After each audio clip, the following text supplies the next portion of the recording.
has taken over. Let's go. It's Ferrall. Coast to coast. Steaks, chicks, stacks. You and I are going to make a lot of money. It's Ferrall, coast to coast.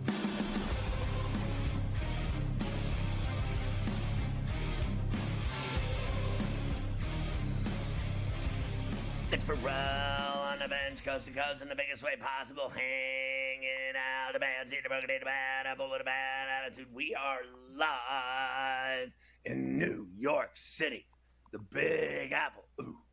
People dressed in plastic bags, directing traffic, some kind of fashion shake it up, doobie, along with the tater and tutty king himself, chasing the green jacket and the chalice of the Cape Cod Irish Open beginning tomorrow in said Cod.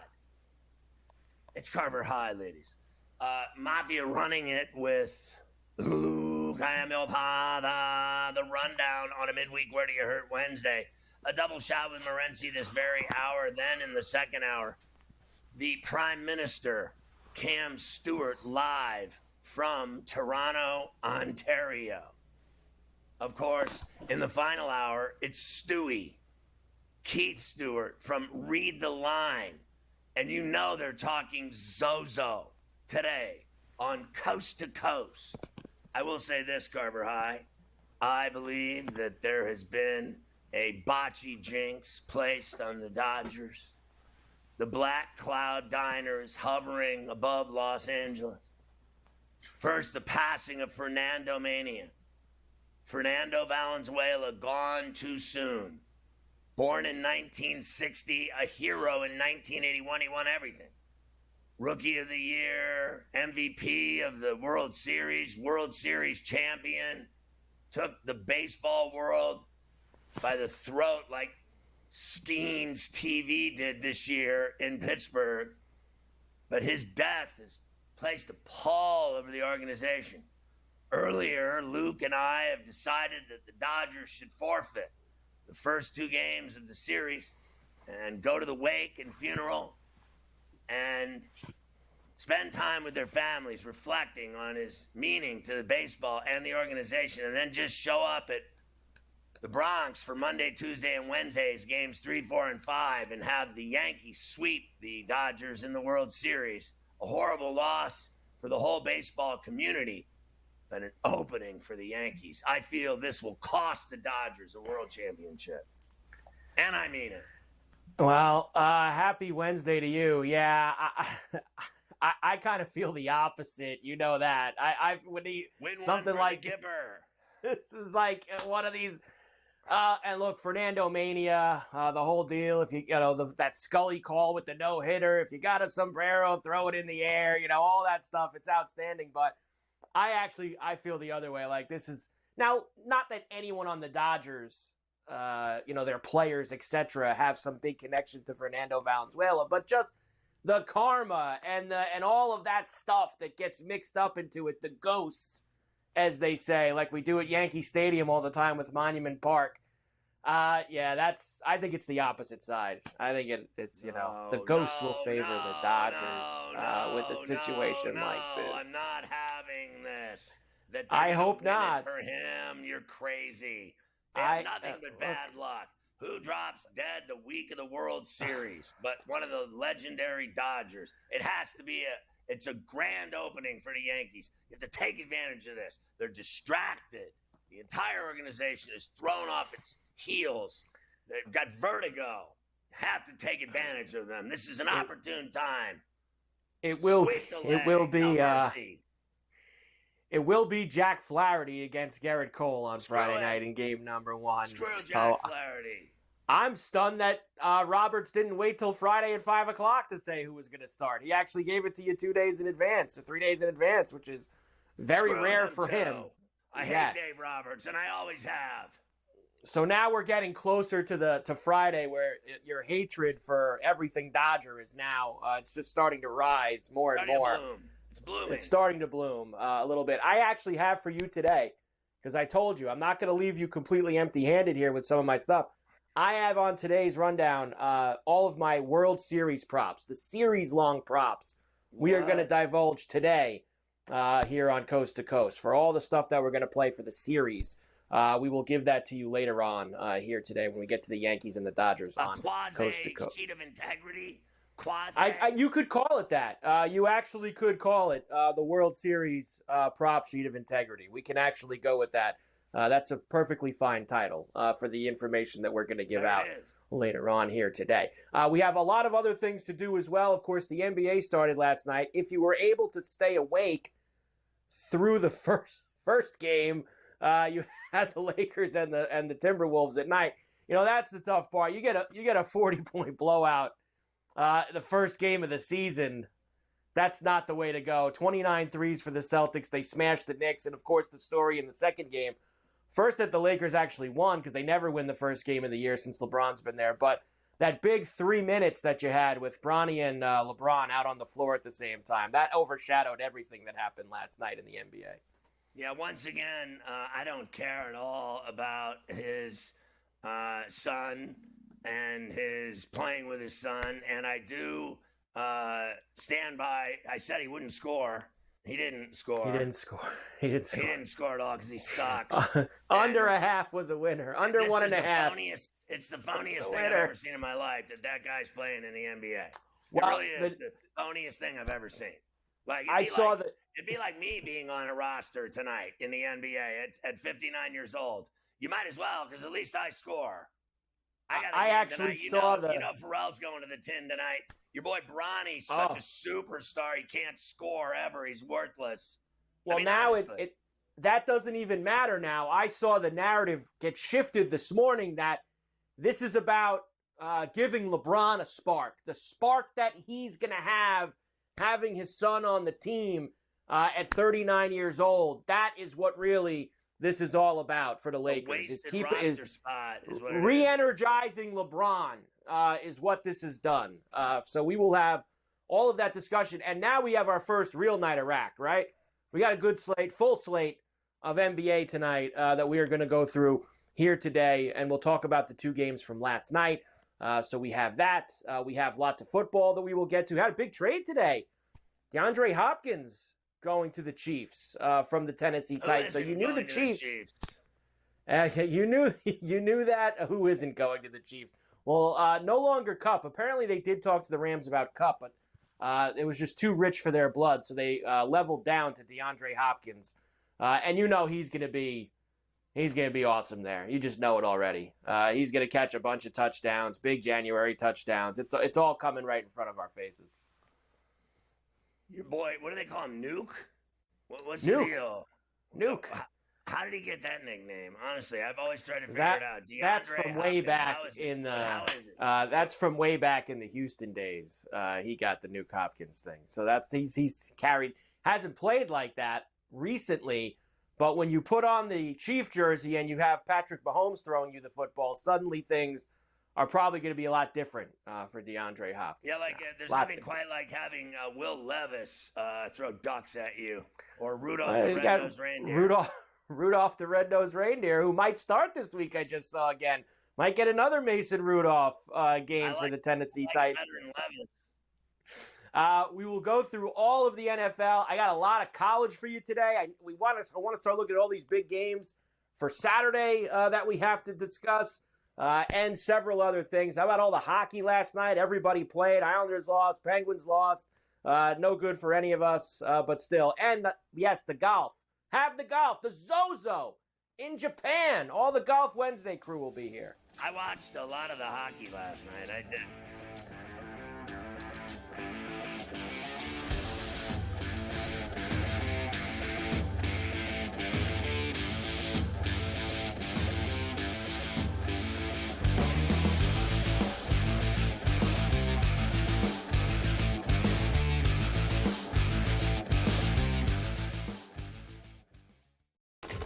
Enter into the magical world of McLuck.com, where even the smallest of spins can win real cash prizes.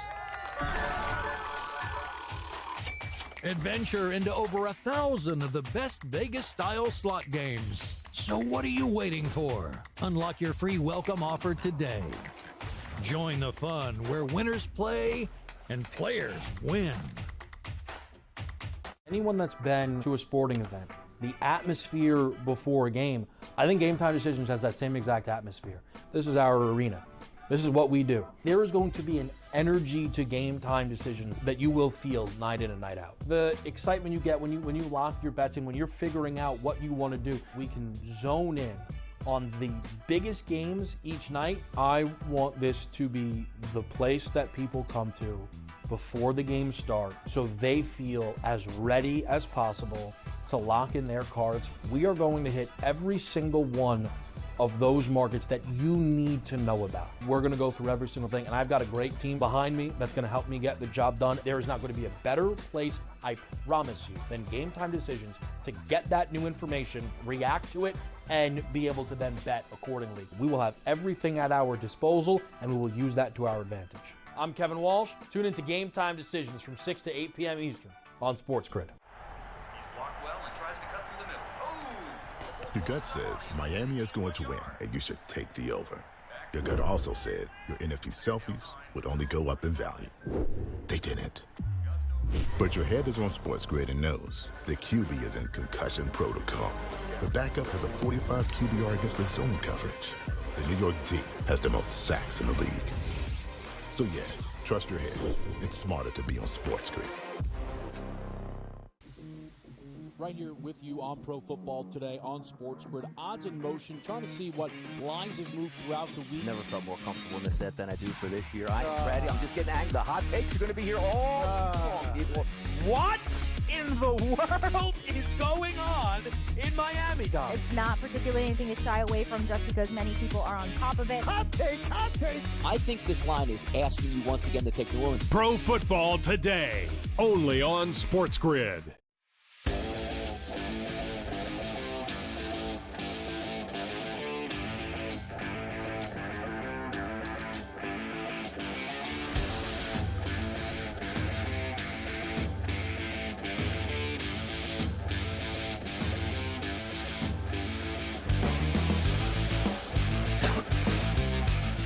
You can catch Sports Rage weeknights at 10 East, 7 West along all of our outlets, TV stations, streaming networks, radio stations, satellite radio, Sirius XM Channel 159. More importantly, you can catch Gabe on a double shot here on Coast to Coast every afternoon from Vancouver. We were talking earlier. I want to see if you agree with Carver High. Carver High believes the passing of Fernando Valenzuela will help the Dodgers. I don't know if it helps anybody in reality. What it does, if anything, it just sort of puts more pressure on the Los Angeles Dodgers, as if there wasn't already enough pressure. It's just another layer on top right now of an already very special World Series. And a World Series, like this is different stuff. Like, you know, when you get the Dodgers and Yankees with these two fan bases and the history of these two franchises, it's going to sting, like, to lose this one. It stings to lose any championship, but you know what I mean? It's different. All right, we lost to the Astros. You lost to the Reds. It's just sort of another team, right? It's just sort of another team. The Yankees and the Dodgers, both fan bases, will never let this one go. Like, so the stakes are already incredibly high when you have the Dodgers versus the Yankees. You have Aaron Judge and Shohei Ohtani. I mean, it's just absolutely crazy stuff that's already lined up. And now one of the all-time Dodger greats, unfortunately, passes away. He hadn't been well for the last year or so. Of course, he was the Spanish analyst on radio. So it's not like Fernando Valenzuela, the story was just from, like, the 80s or something like that. Like, he's still a massive part of the community, right? So to lose him right now, it's more, you know what I mean? It's just another layer here, Scott, of pressure. And, you know, you got to do it for Fernando. The crowd is just going to be, you know, extra lit on Friday. It's crazy. I went to the game, too, right after Vin Scully died. And now I'm going to be there right after Fernando passed away. The first game, Fernando. I was at the second game after Vin passed away. But I saw Fernando Valenzuela live a few times, a bunch of times. And, in fact, I saw him as a rookie in 1981. So did I. Yeah. He pitched in Montreal in 81. He pitched in the playoff series against the Expos in 81. And then, of course, he won the World Series. And that's another little bit of symmetry here. The last time that the Yankees and Dodgers played in the World Series Fernando Valenzuela was the reason the Dodgers won and won that World Series that year. And then by chance, when I lived in L.A., I used to go to a lot of Dodger games. Like one year, I went to 62 out of the 81 games. Another one of the years, I went to like 30, 40 of them. There was a year or two where I used to just go like every Friday night. That was my thing. I don't know why. I'm going to Dodger every Friday night. Go to the Dodger game, home Friday night games. And one of those home Friday night games, this was June 29th, I guess, 1991, turned out to be Fernando Valenzuela's only no-hitter. And what's crazy about it, it was Mexican Heritage Night, too. So imagine, it was already sort of, the stadium was popping that night. Fernando was at the back end of his career, so it was always sort of special anytime he pitched. And he freaking threw a no-hitter against the St. Louis Cardinals, and I was there. And I was a Major League Baseball post-game show host, guys. Hell, I even did color for a game, Expos Mets. So I've been to thousands of games, like as a fan, in the media, like, you know what I mean? Never saw a no-hitter live, Scott. It's the only no-hitter I ever saw live was Fernando Valenzuela, and I was a fan. And it was, love this too, final little plot twist here. I was sitting in the same section I'm going to be sitting on Friday night, the right field bleachers. By chance, that night, I'll never forget it. I was in the right field bleachers the night Fernando threw a no-hitter, and I'll be in the right field bleachers on Friday night against the Yankees. When the Yankees hit 7 home runs in the game off Jack Flaherty, it'll be unbelievable, and one of them will land in your Dodgerita. Well, I'm hoping, that's my thing. I'm hoping maybe I'll get a ball action. I will be. I'm definitely right in the middle of home run alley here, bro. Home run alley. I'm like 10 rows up in the right field bleachers. Like, I thought about that. I'm like, there's a good chance a ball is going to come like right at us. Do you think he was the biggest thing that ever happened to the Dodgers? Like, I mean, you think of all of the great him and Jackie players Robinson through the years. Yeah, Jackie Robinson. Jackie Robinson. I mean, Drysdale. They have so many guys. Oral Hershiser that were enormous. And I mean, it just goes on and on. How many great? They have more Hall of Famers than the Yankees. Nobody is more popular than Fernando. Like out of all the Dodgers, like out of all the Dodgers, like for modern Dodger fan, Fernando is sort of the guy. Spanish people. Well, that's the thing, and to dig in a little bit deeper, but the Dodger Stadium is basically in East LA. It's in downtown LA/East LA. They displaced thousands of people when they built that stadium. Like literally, like police coming and you got to get out of your house because we're knocking it down. Like the Dodgers, when they moved to LA, they destroyed an entire Mexican neighborhood. They grazed their homes. They were not liked. The Dodgers, if you think the Dodgers, then you think, man, they got the biggest Hispanic and Latino fan base in the league, right? Yeah, because of Fernando Valenzuela. He was the first one. They were playing in East LA, and the Dodgers, look at the 30 for 30. Steve Garvey, cookie cutter white. You know what I mean? Dodgers were that, you know what I mean? Like perfect hair. And the Yankees, were in a Billy Martin getting drunk and fighting and stuff. And then this little, portly fat kid shows up, bro. You know what I mean? And they're like, who the hell is this kid? And he's got this weird delivery and wind up. Guys, to put in perspective, his first start in Major League Baseball, he threw a shutout complete game. He threw 8 consecutive complete games. People go crazy. Oh, Paul Skeens. Oh, Paul Skeens is so amazing. Paul Skeens can't pitch more than 5 innings. Fernando Valenzuela pitched 8 consecutive games, bro.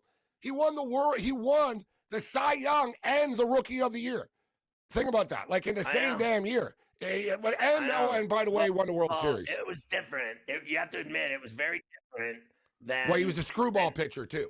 Nowadays, they won't let a guy throw into the 6th inning to save his ass because the wussification of baseball and analytics.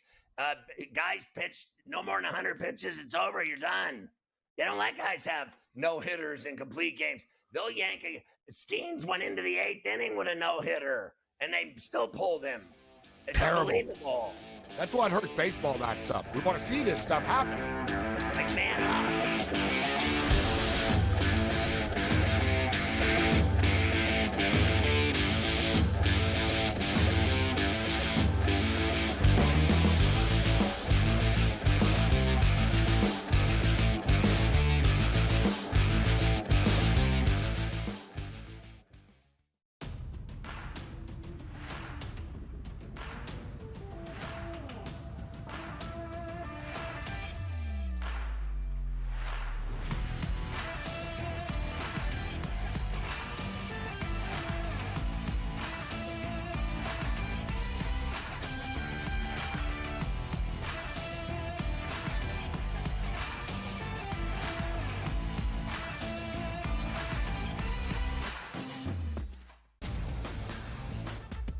Guardians, despite being at home in the land, were a home underdog against Tarek Skubal. Enter Lane Thomas, maybe one of the under-the-radar trade deadline acquisitions being dealt from the Nationals. He was huge in the ALDS. A heavy favorite for the New York Yankees in the series. You're going to look to their best two ball players to be those MVPs. That's Juan Soto and it's Aaron Judge. The Early Line, only on SportsGrid. Right here with you on Pro Football Today on SportsGrid. Odds in motion, trying to see what lines have moved throughout the week. Never felt more comfortable in the set than I do for this year. I'm ready. I'm just getting angry. The hot takes are going to be here all long, people. What in the world is going on in Miami, Dom? It's not particularly anything to shy away from just because many people are on top of it. Hot take, hot take. I think this line is asking you once again to take New Orleans. Pro Football Today, only on SportsGrid.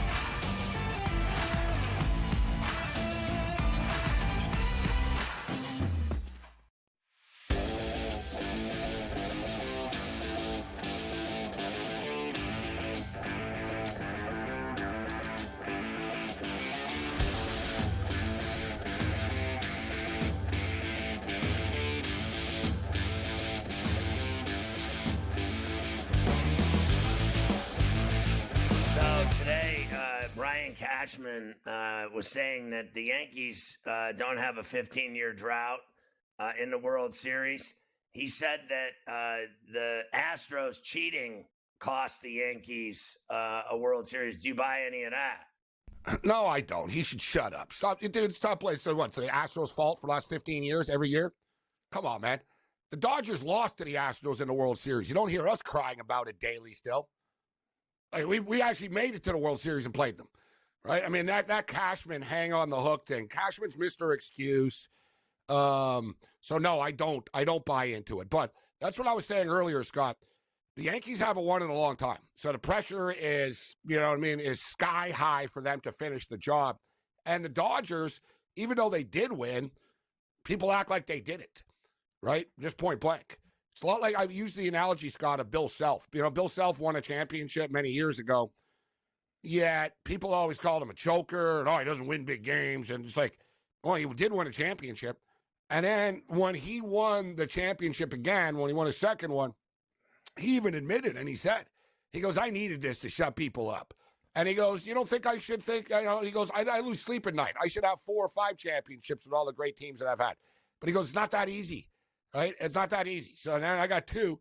And the same thing with Dave Roberts. Dave Roberts, a World Series manager champion. Doesn't get credit for it, right? Oh, Dave Roberts. The Dodgers need, and dude, it's their 4th World Series in the last 8 years. Like, they need to finish it off. So, there's immense pressure on both teams here and both organizations. It can't get any bigger. It just can't get any bigger. And all you need to know, Ohtani's 50-50 ball, Scott, sold for $4.3 million last night. That's what I thought. I was like, damn, maybe I get an Ohtani ball. How much so you need to catch a ball out there and sell it for $5 million, and then we'll do all kinds of creative things with our television and radio brains. Yeah. I have to ask you, so I know what it feels like. So it's not the same thing. I get it, and Mafia knows it's true. He played in it with me. It's a big, giant national league of there's hundreds of leagues and teams in this league. It's enormous. A lot of NBA guys retired playing it. Tons of D1 players playing it. And we had a team that was so good, 4 times we went undefeated and lost in the championship game. And there is nothing more painful than not finishing the deal when you're undefeated. We won every single game, and then we lost in the championship. And then we did it 4 times undefeated and won the championship. So I know what it tastes like. And I don't remember the ones that I won. I remember the ones that I lost. You never forget those when you don't seal the deal. Now I want to ask you about how bad the college football is on Tuesdays and Wednesday nights on ESPN and whatever other networks carrying this garbage. Those games every single week are the worst things I've ever seen in my life. And I love all this stuff, Scott. You know me. I bet on all college football. I know about every team in the country. It's unwatchable. You're wasting your money and time betting on that crap. It's unwatchable. The Conference USA, I mean, it's an embarrassment to your conference, all right? This is the problem right now, these conference. I mean, how the hell are some of these teams in a big-name conference like this? But they are. We've got to get back to MAC football. Like, seriously, the MAC midweek MAC games, that was our tradition. That was, and it's an entertaining conference. You know what I mean? The teams are evenly matched. They put points up on the board. There's always wild weather. And, like, the MAC just is it's a fun conference. It was just that perfect. It's a fun, it's a fun game. Check it out. This isn't fun. You're watching, dude, last week, Middle Tennessee State and Kennesaw State, 14-5. There were 2 safeties. So there was 14-5. Like, dude, last night, La Tech and UTEP, 14-10. And not because it was some defensive classic, guys. Just terrible football. But with that being stated, the one good team, Liberty, you're playing, Liberty have the longest active regular season win streak in the country. It's 17 right now, right? They would have been in the playoffs last year, right? They played in the Fiesta Bowl. They got smoked by the Ducks. They never cover. No, but they haven't covered. They're 1-4 against the spread this year. And even this is a pretty big number against Kennesaw State on the road. But Kennesaw State are bad. Like you saw, Jacksonville State hung 63 on them. Look for Liberty to actually sort of flex their muscle tonight. I really like Liberty, Scott. -14 first half. Liberty have been really slow starters this year. Tonight they come out hot and they smoke them in the first half. -14 first half. Yeah, I'm glad I have another game tonight, so I don't have to watch that or Middle Tennessee and Jacksonville State. Honestly, I'm not even kidding. I wouldn't watch either of these crappy games.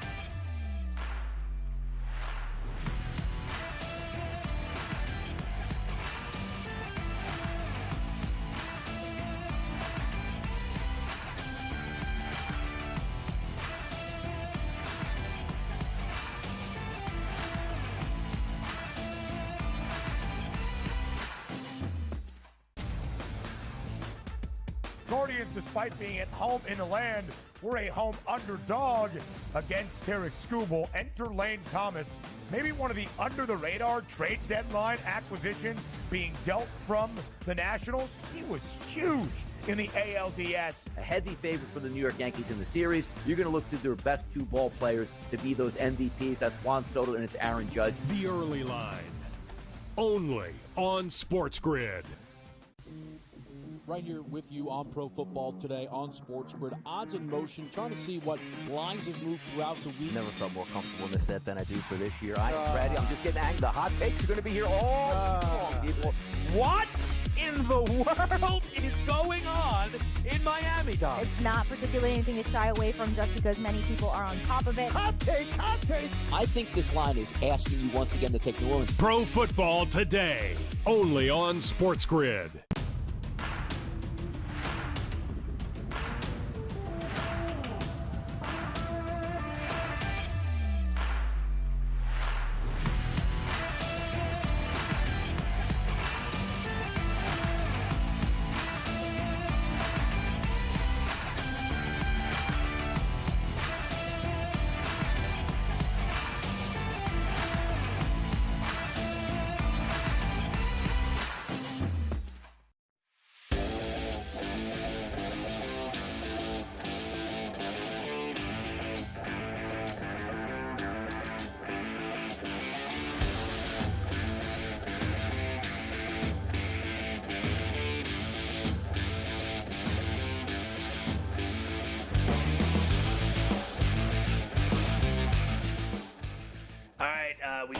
to the NBA from last night, Carver High. Yeah, before we get to a very big slate tonight, our first big slate of the season, we do have to go over these two games. Lakers beat the Timberwolves 110-103 in the late night game. Really big night from Anthony Davis, Scotty. 36, 16, and 4. Huge night. LeBron had 16, Reeves with 12. Of course, though, the thing that everybody was waiting for was him playing with his son, Bronny. That happened, and maybe they will keep him around if this is just going to be the dog and pony show they do. Kind of 15, 20-point lead, end of the first half, 3 minutes to go. We'll put them out there together and let them get some burn. Here's LeBron. Very emotional, Scotty. This is a moment he's never going to forget the rest of his life. The game within the game, obviously that moment, us being at the scores table together and checking in together, something I will never forget, no matter how old I get, no matter how my memory may fade as I get older or whatever, I will never forget that moment. And then also, my daughter, his little sister, her turning 10, it's like all the, everything was just great today for me. Everything was great. From the moment I woke up, I saw my daughter before she went to school, and went to work, saw my son at work, get to the game, and just everything, man. Our whole family. It's a great moment for Laker Nation and the way we played tonight. Hopefully we continue to play that type of brand basketball all throughout the year, and then for our families, it was a big moment. Well, I think it would be for anyone. So it's pretty obvious, right? And then they just dragged it out for us to suffer through for, literally a year. We've had to put up with this for a year, and thank God it's over. Honestly, they're not going to do this every night, are they? Are they going to do this whole cat and pony show every single night? Because he stinks, and that's it. That's all there is to it. I don't want to hear it. I'm not listening to anybody tell me how great he is. He's no more an NBA player than I am. I really think I think that's going to be the end of it. I really do. I think they're going to send him to the G League. I mean, maybe they'll keep him around for stuff like that, blowout games, and he'll get burned at the end. But he's not going to be any serious piece of what they're doing. And I think that's what it is a cool moment. Look, I think if you put anyone in his situation, like, man, playing with your son in the NBA, it's got to be so cool. I think what just gets people is I think people feel it's a little cheap because he shouldn't be in the NBA. And I think that's the thing that gets everybody kind of, annoyed about it, is that. I think it's a cool moment, but does he deserve to be there? I don't know. I'm not sure about it. It's that's the tough part with it. I think the key for me is what Davis did last night. And then, he had 3 blocks to go with the 36, 16, and 4 dimes. He's shooting threes. He's dominating. He's this, he's that, until we all know what happens. It's the same story every single year. Peanut Brittle's going down, and he'll be out for a month or 2 at a time, like he always is. This guy's on I like to refer to it as quarterly vacations. The guy needs to have a vacation every 3 months. He needs a week or 2 off, and he needs to go somewhere exotic, the Maldives, wherever, the Galapagos. Somewhere. You got to make sure he's happy. So get him a quarterly vacation with his phony injuries. He never plays belly to belly. That's all I know. And it's no different with Kawhi Leonard. It's no different with Paul George. It's no different with Embiid. The funny thing is that LeBron James is the one that plays every night. The guy's almost 40 years old. He plays every night.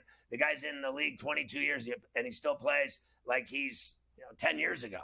The guy is still the same player he was 10 years ago. People say, oh, father time and all this.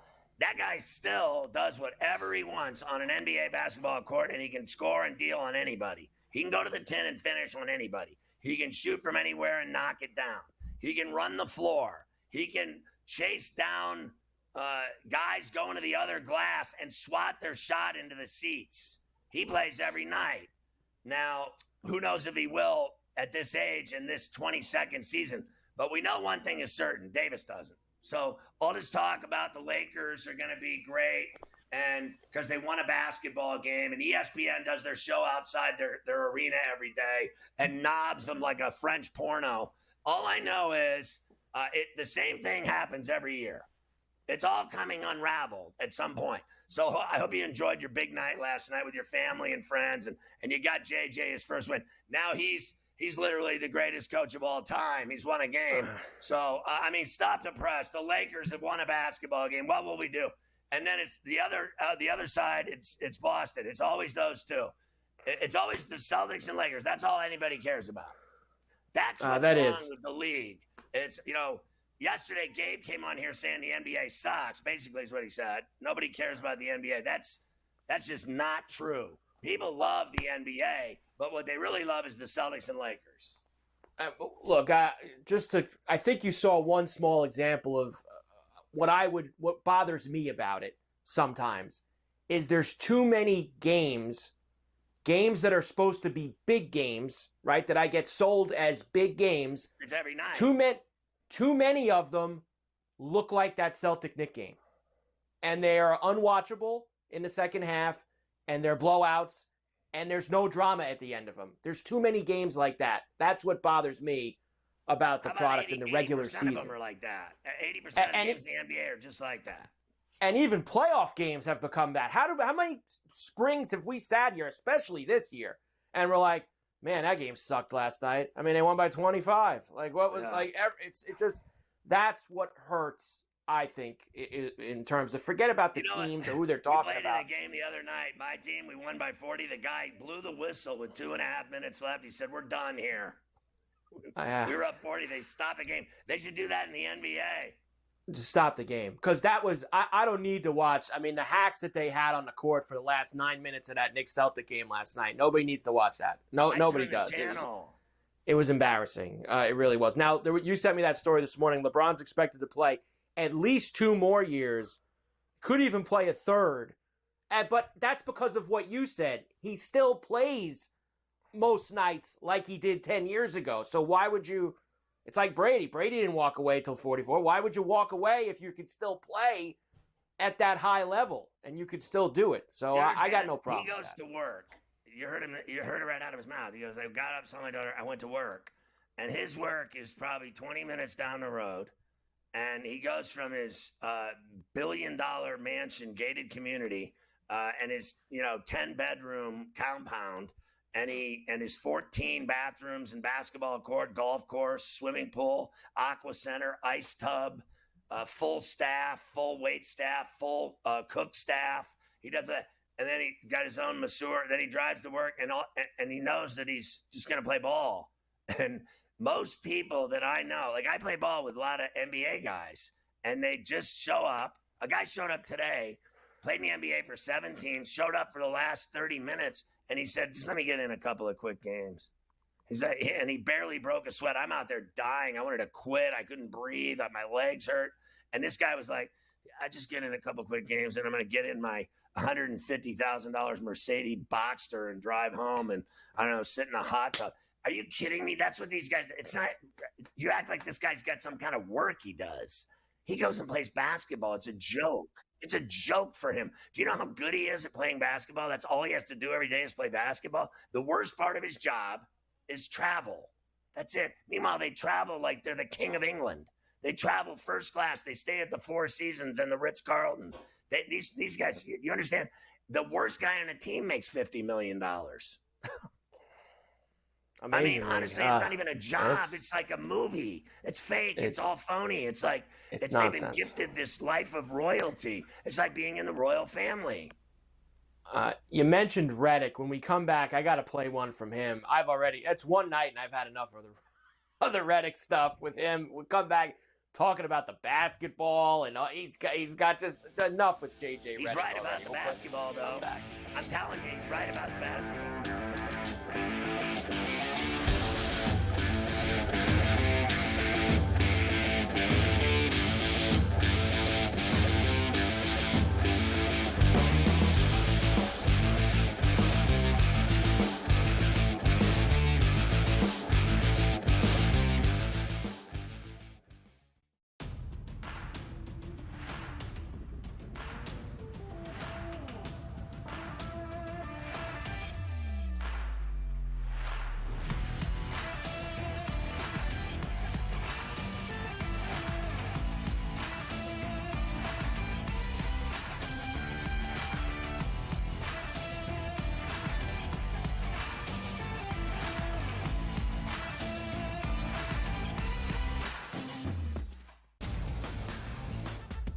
Guardians, despite being at home in the land, were a home underdog against Tarek Skubal. Enter Lane Thomas, maybe one of the under-the-radar trade deadline acquisitions being dealt from the Nationals. He was huge in the ALDS. A heavy favorite for the New York Yankees in the series. You're going to look to their best two ball players to be those MVPs. That's Juan Soto and it's Aaron Judge. The early line, only on SportsGrid.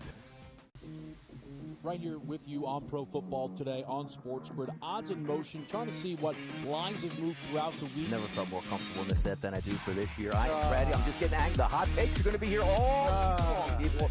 What in the world is going on in Miami, Dom? It's not particularly anything to shy away from just because many people are on top of it. Hot take, hot take. I think this line is asking you once again to take New Orleans. Pro Football Today, only on SportsGrid.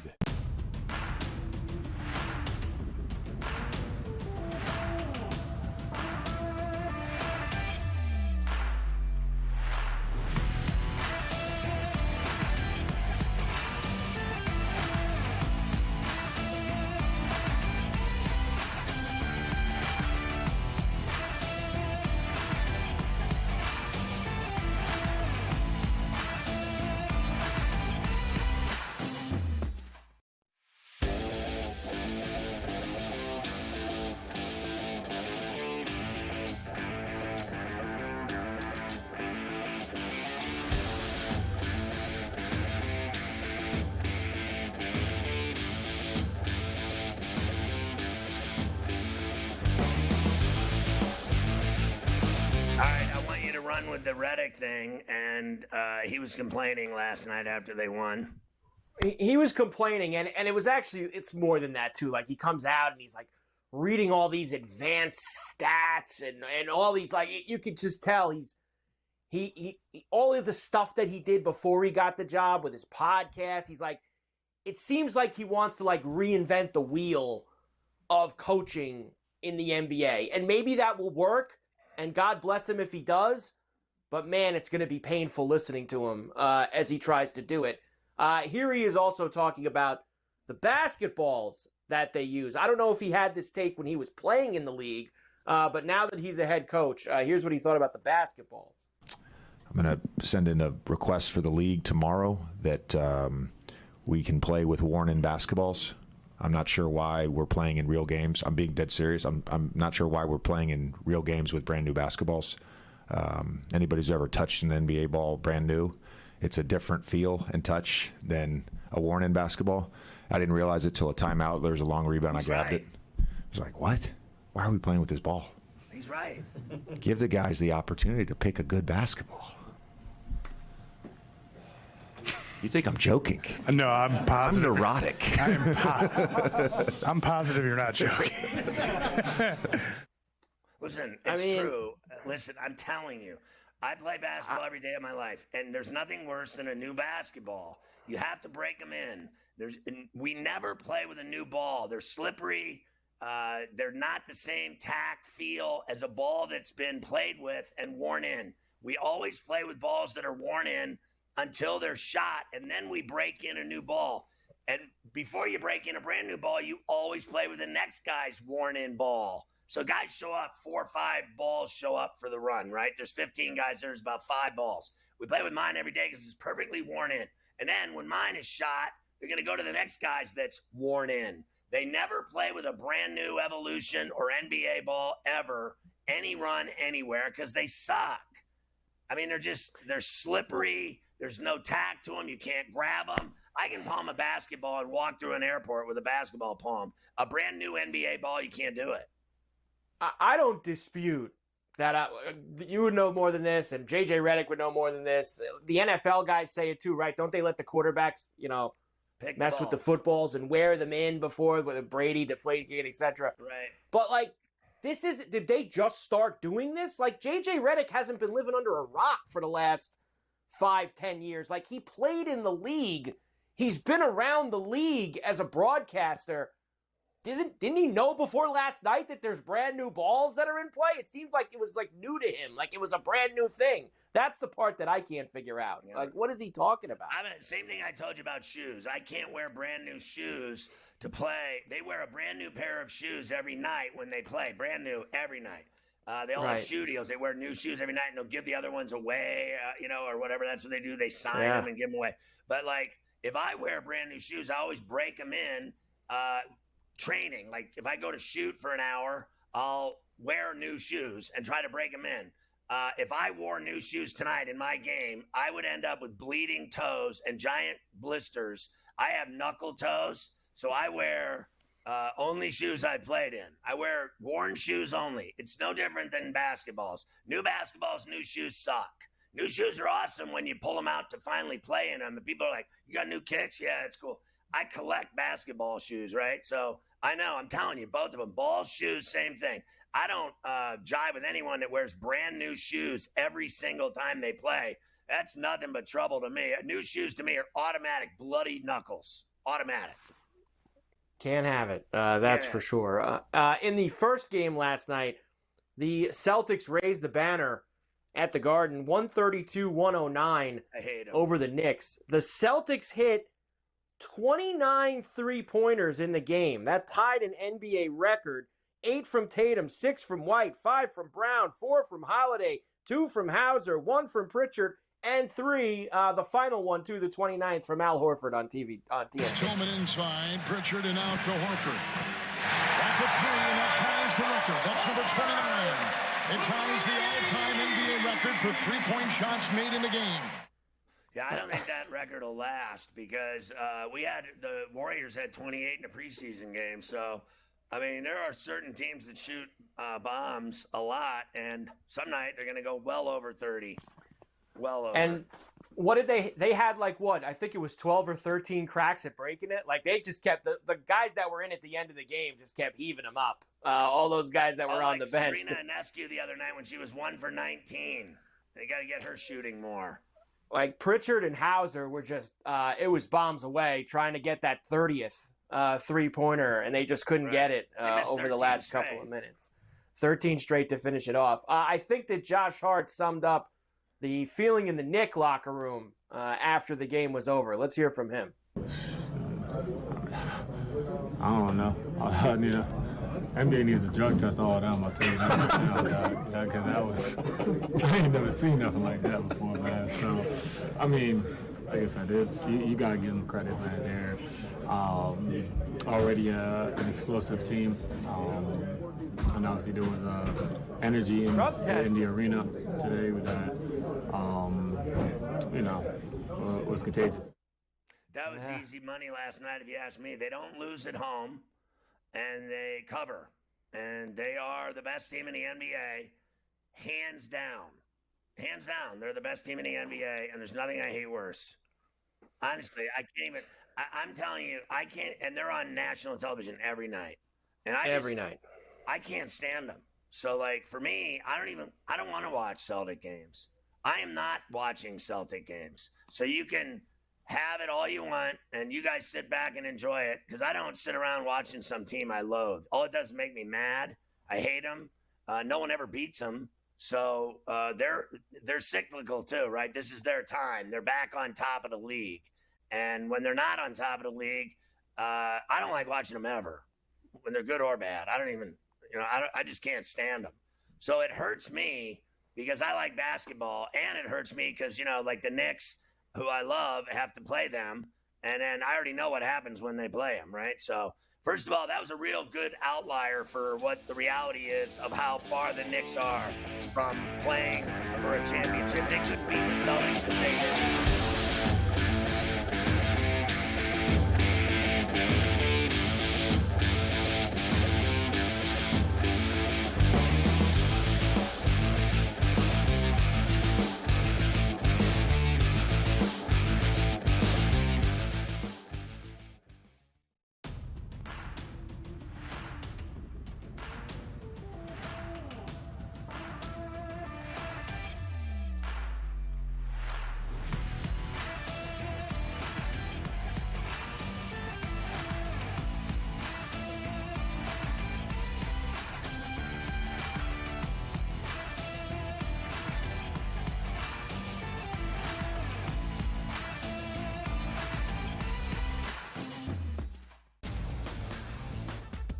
Guardians, despite being at home in the land, were a home underdog against Tarek Skubal. Enter Lane Thomas, maybe one of the under-the-radar trade deadline acquisitions being dealt from the Nationals. He was huge in the ALDS. A heavy favorite for the New York Yankees in the series. You're going to look to their best two ball players to be those MVPs. That's Juan Soto and it's Aaron Judge. The early line, only on SportsGrid.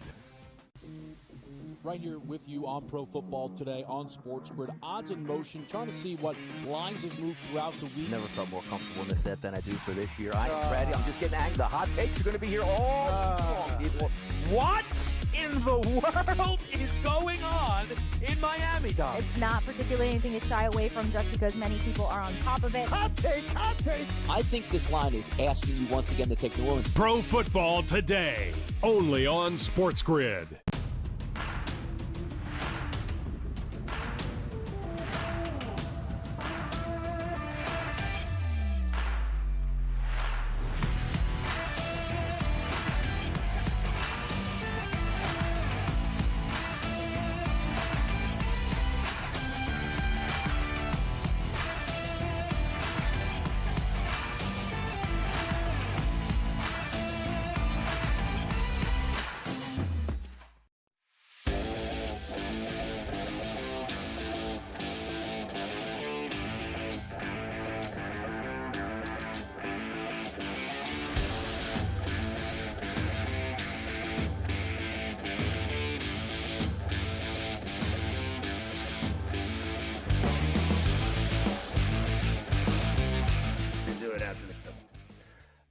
So Carver High, one of my favorite guys to make fun of is Rudy Gobert, the hack-ass player that he is.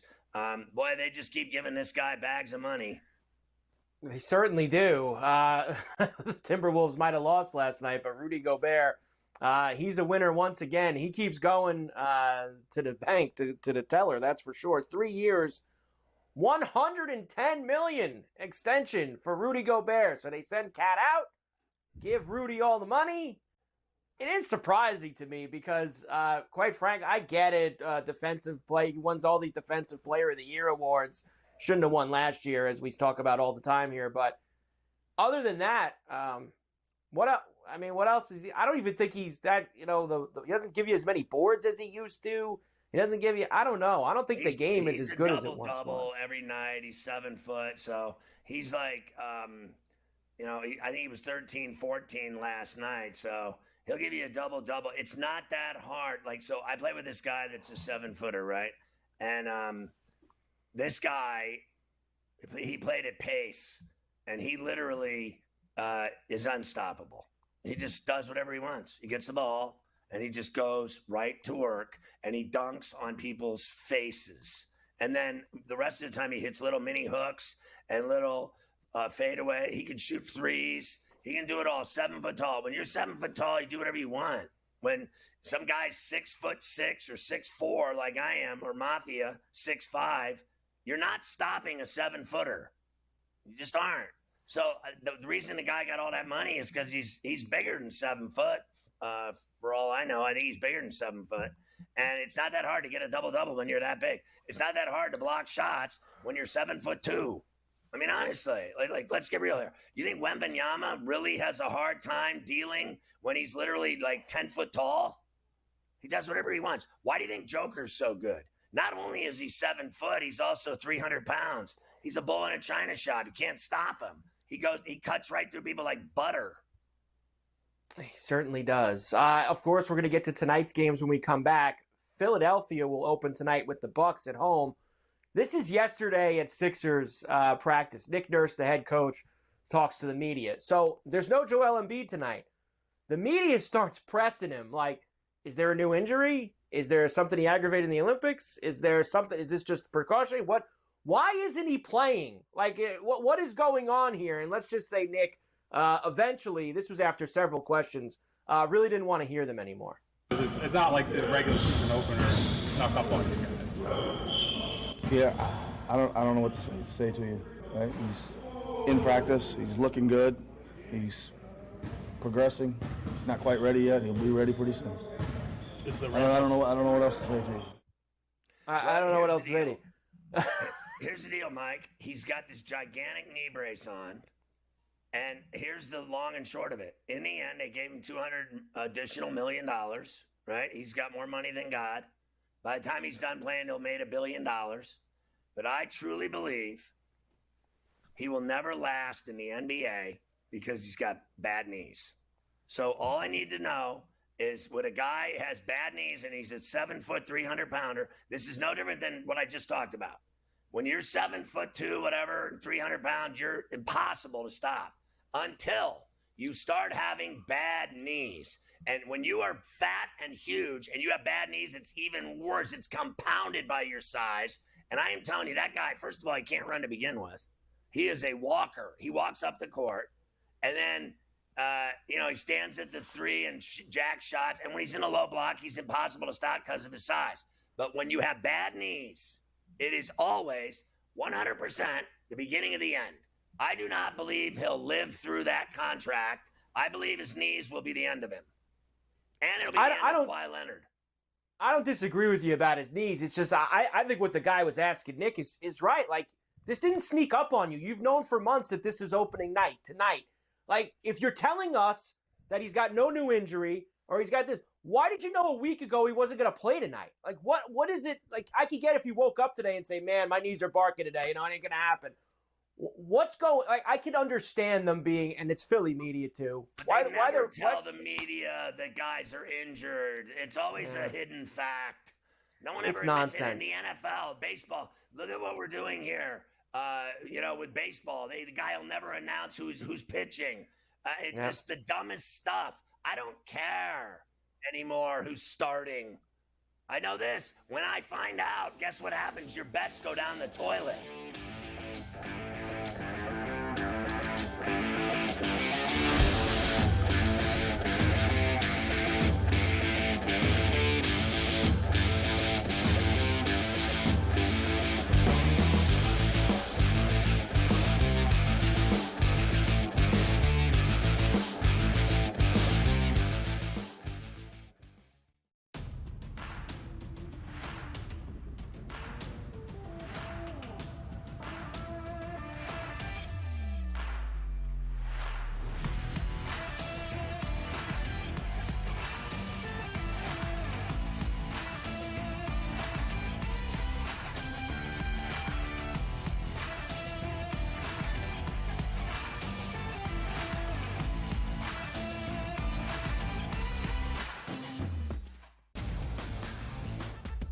Guardians, despite being at home in the land, were a home underdog against Tarek Skubal. Enter Lane Thomas, maybe one of the under-the-radar trade deadline acquisitions being dealt from the Nationals. He was huge in the ALDS. A heavy favorite for the New York Yankees in the series. You're going to look to their best two ball players to be those MVPs. That's Juan Soto and it's Aaron Judge. The early line, only on SportsGrid.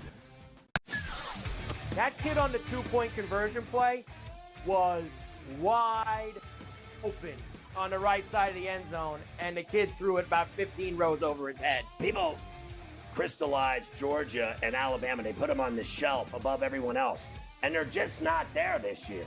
I thought the kid Beck was great on Saturday, but they barely beat Mississippi State, who is porous. Ferrall coast to coast, only on SportsGrid.